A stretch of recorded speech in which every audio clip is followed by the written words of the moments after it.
দক্ষিণ বাঁকুড়ার জঙ্গলমহল একদা মাওবাদী অধ্যুষিত বলেই রাজ্য জুড়ে পরিচিত ছিল।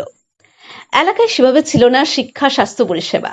আজকে পশ্চিমবঙ্গ আদিবাসী ডাক্তার সংগঠন বাঁকুড়া শাখার উদ্যোগে আয়োজিত হয়ে গেল ফ্রি মেডিকেল ক্যাম্প ও রক্তদান শিবির।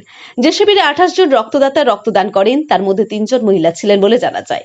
এছাড়াও ফ্রি মেডিকেল ক্যাম্প থেকে জঙ্গলমহলে প্রায় শতাধিক মানুষ উপকৃত। এলাকার মানুষ ডাক্তারদের উদ্যোগকে সাধুবাদ জানান। সুন্দর এই অনুষ্ঠানটি অনুষ্ঠিত হয়ে গেল ঝিলিমিলি এলাকার একটি বেসরকারি লজের সামনে।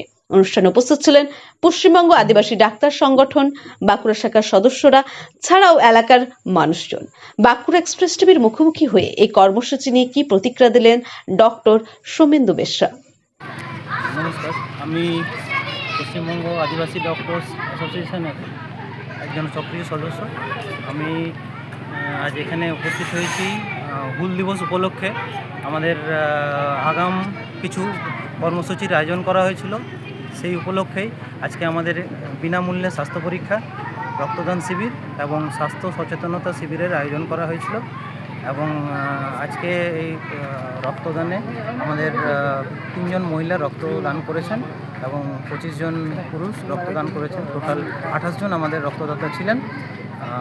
আমি পশ্চিমবঙ্গ আদিবাসী ডক্টরস অ্যাসোসিয়েশনের তরফ থেকে আমি সমস্ত রক্তদাতাদের শুভকামনা জানাই এবং তাদের সুস্থ এবং সবল থাকার অনুরোধ জানিয়ে আমি তাদেরকে যথেষ্ট সম্মানের সহিত আমি তাদের ধন্যবাদ জানাই পশ্চিমবঙ্গ আদিবাসী ডক্টরস অ্যাসোসিয়েশনের তরফ থেকে। আপনার নাম? আমার নাম ডক্টর সোমেন্দু বেশরা। আমি একজন পশ্চিমবঙ্গ আদিবাসী ডক্টরস অ্যাসোসিয়েশনের সক্রিয় সদস্য। আমি এখন ছাতনা সুপার স্পেশালিটি হাসপাতালে কর্মরত।